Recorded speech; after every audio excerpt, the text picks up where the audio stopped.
Hello, good day everyone. You're welcome to my YouTube channel, Pharmaco Healthy Channel. My name is Pharmacist Goodluck, and in today's presentation, permit me to commence by saying that one of the major difficulties encountered by healthcare providers in managing pain associated with ulcer patients is that most of the available pain reliefs irritate the gastrointestinal tract, thereby either precipitating onset of a new ulcer or aggravating already existing ulcerative condition. So because of that, in today's presentation, I have come to educate us on the relatively best NSAIDs or pain relief for use in ulcer patients. So with this being said, we are going to delve into the presentation proper from here.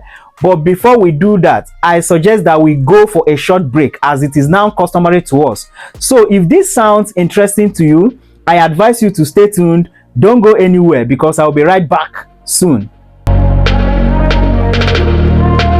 Hello, you're welcome back to my YouTube channel. So the question now is, what are the relatively best NSAIDs for managing pain in ulcer patients? So number one is NSAIDs that has been formulated with additional agents that offer protection to the gastrointestinal tract. Under this, we have number one, the diclofenac-misoprostol combination. A typical example of a brand that has these two combinations is Atrotech. So the diclofenac in Atrotech is basically the NSAID, hence provide the pain relief, whereas the misoprostol is a synthetic form of prostaglandin, which also offer similar protection that the naturally existing prostaglandin in the body, synthesized by the body, provides against ulcerative condition to the GIT. One special warning associated with the use of Atrotech is that Atrotech should not be used in pregnancy. This is because Atrotech has the ability to cause uterine contraction, which can lead to miscarriage. If a pregnant woman takes Atrotech and somehow miscarriage did not occur, that does not mean that this woman has completely escaped from the dangers associated with the use of Atrotech in pregnancy. Why did I say this? I said this because Atrotech also has the capacity to cause birth defects and also uterine rupture. And this is the reason why it is always advisable to avoid sexual intercourse or to use contraceptive during sexual intercourse while on Atrotech therapy, in order to ensure that pregnancy do not occur. It is also very important for me to say that Atrotech is not an over-the-counter drug. What does it mean? That you cannot just walk into the pharmacy and request for Atrotech. Rather, it has to be recommended to you by your healthcare provider before you can obtain Atrotech from the pharmacy. Number two is naproxen-esomeprazole combination. A typical example of a brand that has these two combinations is Eproxen. The naproxen in Eproxen is the NSAID, hence the pain reliever, whereas the esomeprazole is a proton-pump inhibitor, which has also been shown to offer protection to the gastrointestinal tract against ulcerative condition. Number three is Ibuprofen-famotidine combination.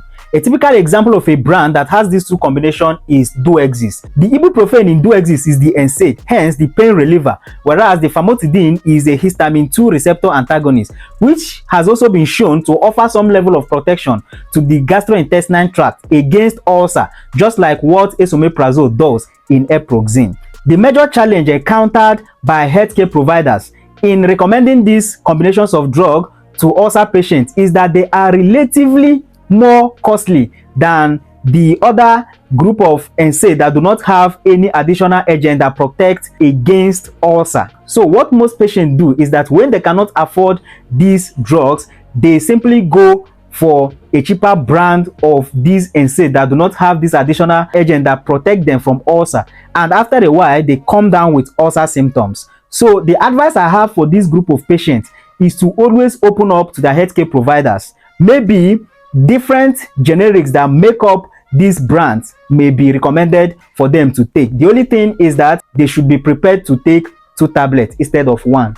Number two is NSAIDs that have more activity against COX-2 than COX-1. Examples of these NSAIDs include Celecoxib and Etondolac. These NSAIDs, Celecoxib and Etondolac, target the activities of COX-2 mainly than COX-1. So they have the ability to relieve inflammatory pains associated with arthritis and other inflammatory conditions in the body without strongly inhibiting the activities of COX-1 enzyme, which has been shown to play important role in synthesis of prostaglandin, which protect the gastrointestinal tract against ulcerative conditions. This means that these two groups of drugs generally have a lesser ability to irritate the gastrointestinal tract, causing ulcer. Even with this GIT tolerability, these two drugs also have their own shortcomings in that they have increased risk of cardiovascular complications due to the fact that they encourage blood clot formation in the blood vessels, unlike the other NSAIDs that block both the activities of COX-1 and COX-2 enzymes like aspirin. Number 3 is paracetamol. A good number of individuals classify paracetamol as NSAID. However, unlike every other NSAID, paracetamol does not have anti-inflammatory properties, and that is why paracetamol cannot be effectively used in managing inflammatory pains associated with arthritis and other inflammatory conditions in the body. Paracetamol acts mainly by blocking the activities of the pain receptor signals in the body and also targeting the heat regulatory center of the brain, thereby relieving fever. Even though paracetamol is well tolerated with or without food due to the fact that it is easier to the gastrointestinal tract compared to other NSAIDs, however, it is still associated with a major concern of its hepatotoxic effect on the liver, and that is why it is very advisable not to use paracetamol after alcohol or to consult the advice of your healthcare provider before taking paracetamol in cases of severe kidney and liver diseases. And finally, number 4, employ those precautionary measures that will reduce the likelihood of NSAID irritating your gastrointestinal tract. These precautionary measures include, number 1, ensuring that you use NSAID for just the shortest period of time as possible. As a matter of fact, the FDA has recommended that NSAID should not be used for a period of time more than 10 days in order to avoid the side effects associated with the use of these NSAID. However, in certain cases that require the use of this NSAID for quite a long period of time, like the cases of osteoarthritis, then it is highly recommended that the advice of your healthcare provider is sought in order to determine the best NSAID for you and how best to use it. Number 2, ensuring that you don't take NSAID on an empty stomach. It is highly recommended that NSAID should be taken with food or even antacid, as a matter of fact.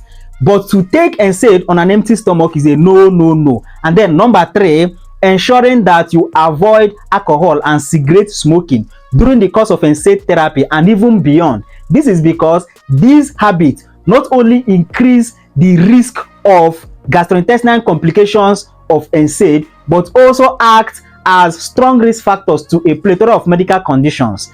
Now, with this being said, I would like to say thank you very much for your audience. Please, if you have not subscribed to my YouTube channel, use this opportunity to subscribe. And if you can also like, comment, and share my video to your loved ones, I will be highly appreciative. See you in my next episode.